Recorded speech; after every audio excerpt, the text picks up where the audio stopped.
उठा लिया जाता है। और मुझे यह बतलाया गया कि सिरोही की 8 साल की बच्ची, सांचौर की 2 नाबालिग बेटियां, नागौर की 7 साल की बच्ची। मैं अशोक गहलोत से पूछना चाहता हूं, गहलोत साहब, इन बेटियों का क्या कसूर था? क्या अपराध किया था इन बेटियों ने? और मुझे जानकारी प्राप्त हुई कि अपराधियों तक जो इनकी पहुंच होनी चाहिए, शायद अपराधियों तक जिस हद तक पहुंच होनी चाहिए वो नहीं हो पाई। कुछ अधिकारी अब भी गिरफ्त में नहीं आए। और ऐसी हुकूमत को लानत है मेरे बहनों भाइयों, जो अपने यहां के माताओं बहनों की इज्जत अजमत की सुरक्षा न कर सके, बेटियों की सुरक्षा न कर सके, उसे सत्ता में बने रहने का कोई अधिकार नहीं है। कहते हैं कि हम नौजवानों को रोजगार देंगे। कैसे नौजवानों को रोजगार देंगे? कोई उद्योग धंधे लगे नहीं, कोई नया उद्योग धंधा इन्होंने खोला हुआ बतला दें। और जो पहले के लगे थे वो भी बर्बाद हो रहे हैं। स्वास्थ्य सेवाओं के नाम पर एकदम बिल्कुल नीलबटा सन्नाटा है, सब ऐसी हालात हो गई है।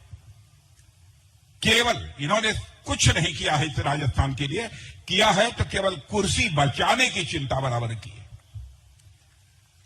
बहन भाइयों, हमारी सरकार बनाकर देखिए, हमारी सरकार जब बनी थी तब भी आपस में लड़ाई नहीं होती थी।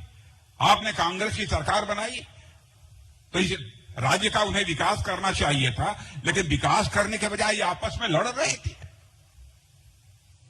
आपको आपस में लड़ने के लिए जनता ने नहीं चुना था, सरकार नहीं बनाई थी। आपको इस राज्य का विकास करने के लिए लोगों ने जिम्मेदारी सौंपी थी।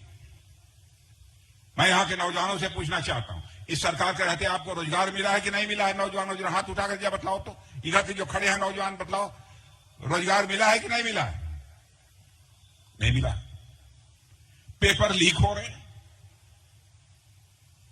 यानी हमारे बच्चों के भविष्य के साथ खिलवाड़ हो रहा है और उसको रोक नहीं पा रहे हैं। और बहनों भाइयों, मैं बतलाना चाहता हूं, यदि हम लोगों की सरकार आ जाए तो मैं देखता हूं किसने अपने मां का दूध पिया है कि जो पेपर लीक जैसी है कोई घटना कराएगा।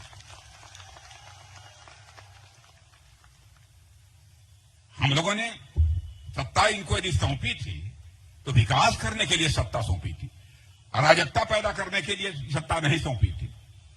पानी का संकट अब राजस्थान में समाप्त हो गया। मैं आपसे पूछना चाहता हूं, मोदी जी ने राज्य सरकार को पैसा दिया था कि राज्य सरकार हर घर में नल पहुंचाए और नल के माध्यम से जल पहुंचाए। मैं आपसे पूछना चाहता हूं, गहलोत साहब ने आपके घर में नल भेजा है कि नहीं? पहुंच गया कि नहीं? मैं इधर के लोगों से पूछना चाहता हूं कि आपके घर में नल पहुंच गया?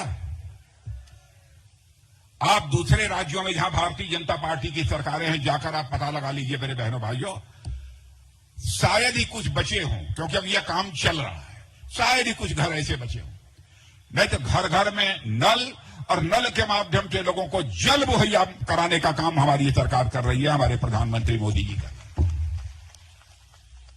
हमारे प्रधानमंत्री कितने संवेदनशील हैं। जब वो अपनी आंखों से देखते थे गरीब परिवारों की माताएं बहनें घर में पानी की आवश्यकता को पूरा करने के लिए दूर दराज नदी नाले में जाकर, दूर दराज यदि किसी कुएं में पानी है तो वहां जाकर घड़े पर घड़ा पानी रखकर वो अपने घरों में लौटती थी और अपनी आवश्यकताओं को पूरा करती थी। इसीलिए हमारे प्रधानमंत्री ने संकल्प लिया कि हम भारत में एक घर भी नहीं बचने देंगे जिस घर में नल न पहुंच जाए और नल के माध्यम से लोगों को जल न मुहैया होने लगे। इन्होंने कर्ज माफी का वादा किया था, कर्ज माफी हो गई? नहीं हो गई। बहनों भाइयों, हम लोगों की सरकार बना दो आप, इस काम को हम लोग करेंगे और कोई नहीं कर पाएगा। यहां बाजरा पैदा होता है कि नहीं? बाजरा पैदा होता है कि नहीं? या नहीं? जाने दिए, छुट्टी हुई नहीं तो आपकी भी वही हालत होती। हालत यह है यहां के किसानों की कि यहां के औसत किसानों की आमदनी 1700 रुपये है। 1700 रुपये नहीं, लगभग 12,000 रुपये ये बतला की एक किसान की औसत आमदनी जो बतलाई गई है 12,000 रुपये बतलाई गई, जो मैंने देखा। अभी मैं दूसरे राज्य का चर्चा कर रहा था। 12,000 रुपये औसत बतलाई गई है यहां एक किसान की आमदनी। लेकिन आप जानते हैं मेघालय बहुत छोटा राज्य है, बहुत छोटा राज्य, यहां के एक जिले के बराबर होगा।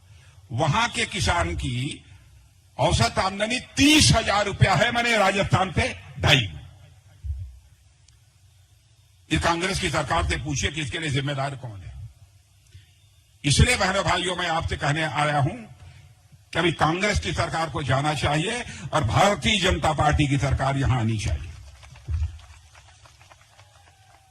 मैं इस देश का रक्षा मंत्री हूं।